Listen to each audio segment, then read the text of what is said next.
Welcome to Burning of the Midnight Lamp, where we are dissecting music history, album by album, track by track. And we are getting close to the end of the Blade Runner album. And it's the track, the end titles that we will look into today by Vangelis. Remember to like and subscribe to get notified by our other discussions on both this album and other albums in the future. We also have a podcast where we discuss the whole album from the recording process to how it connects to the movie and so on. And we have a Patreon where we have combined both podcast discussions and all the discussions here on YouTube in one long session where you can join us on listening to the album from start to finish. All the links and descriptions are below. My name is Frode. My name is Chris. My name is Eivind. And let's jump right into the end title, which is not the last song on the album, by the way, but the second last.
the end titles on the Blade Runner album. It's running over the end titles. End titles in the movie, but it's not the last track on the album. Very rhythmically song or music. Yes, it's a synthesizer classic. Mm-hmm. This is where Hans Zimmer learned to make all of his songs ever after. I was thinking about it as we were listening to it. That it reminds me of Inception. Yeah, or I was also thinking Terminator. Yeah. I mean, yeah. That's not Hans Zimmer. No, but it's showing that it is being used in, or not being used, but the style is definitely much influence on later movie soundtracks. This one, but I feel that this should have been in the fight scene between Roy and Deckard. I mean, this is the sort of the chaotic fight chase scene thing, which is not really anywhere else on the. I mean, it's on the. There is one on the anniversary, I mean, the 25th anniversary, but it's sort of has the action and the drive in it that should go with that scene. It does. So in the placement on the sequencing on this soundtrack, it comes before the last, the Tears in Rain monologue. So it has the same spot in the chronology where the fight is in the movie, but in the movie it's the other way around. I have to say spoiler alert now, because in the in the original cinematic version of the movie, they put on. It's not a happy end, but it's a scene where there's daylight and Rachel and Deckard is driving through a forest, not into the sunset, but it's a ending on it's not a happy note, but a slightly more happy note than the ending of the movie that Ridley originally wanted. So in the movie where they drive, we get some air photography footage that was shot for the opening of The Shining, but later recycled for Blade Runner. And of course, the soundtrack of this track fits well with the flying over the road, but the whole scene is jarring compared to the rest of the movie, where there's night and rain and orange sunrise sky, but most part it's dark, and then here they are in the forest driving a car. It doesn't fit at all.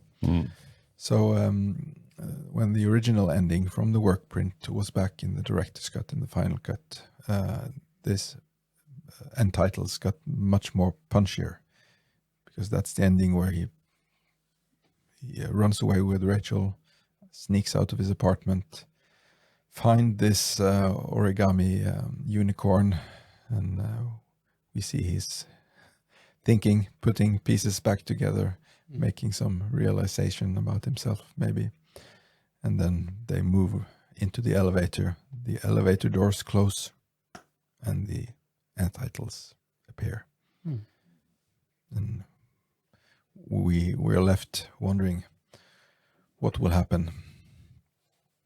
So it's a much better ending, in my opinion, and the soundtrack works wonderfully well there, because it leaves us with a tension. It's not resolved, and then the song is, of course, still full of tension, and just goes on and on and on. So it's sort of it's a stressful ending, and you take that with you after you've finished viewing the film.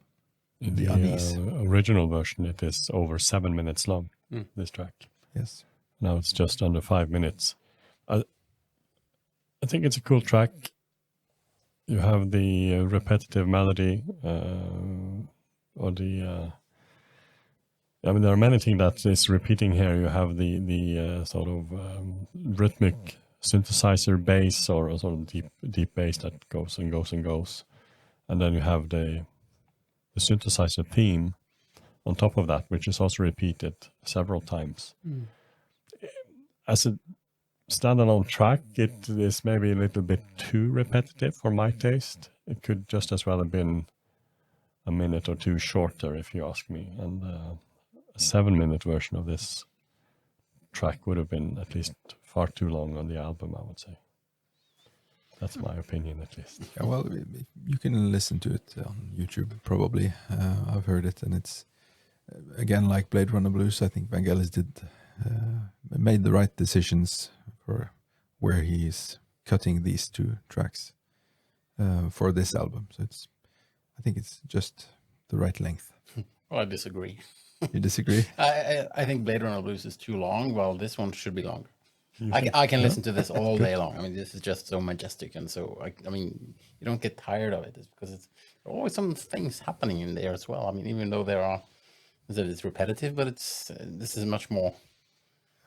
Yeah, there are. That's my alley. I mean, this is something you can really listen to without it getting boring. But that's my opinion. Anyway. A little bit like the main titles in the beginning, which is a very different type of music and style, but it still have that kind of sort of monumental feeling, that triumphant feeling in a way. That synth riff that you have in the main titles and in the end titles, they're not the same, but they both have that type of atmosphere. But there's some tension there, so it's not just only triumphant. There is something that's unresolved something in here that keeps you wanting more, but there is no more, unfortunately. And even though it's repetitive, there are some variations all the way. And the timpanis coming, I mean, they stolen from some classical work, obviously, probably. One of the few acoustic instruments he had in his studio. So I think he was playing them himself. But, it's quite simple. It's just banging the rhythm on each drum. It's one of the most popular pieces from the album, and maybe one of his more recognizable compositions. And it's been often used in as opening credits for different radio and television programs. Amongst other things, it was the signature tune for a Spanish public television show called Documentos TV. And in Norway, we know it as the theme for Sky TV, which was a comedy series in the late 80s or something like that. Yeah.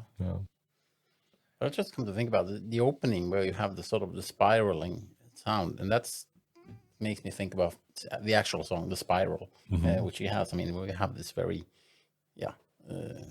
looping, spirally, really sound. So it's probably recycled that into this. Probably picked up the idea from there. And as we mentioned, this isn't the end of the album, so we have one more track to go that we want to discuss. We'll do that in the next episode. So for now, it's only to thank all of our viewers for watching us, and it's only left for us to say goodbye. Goodbye. Goodbye.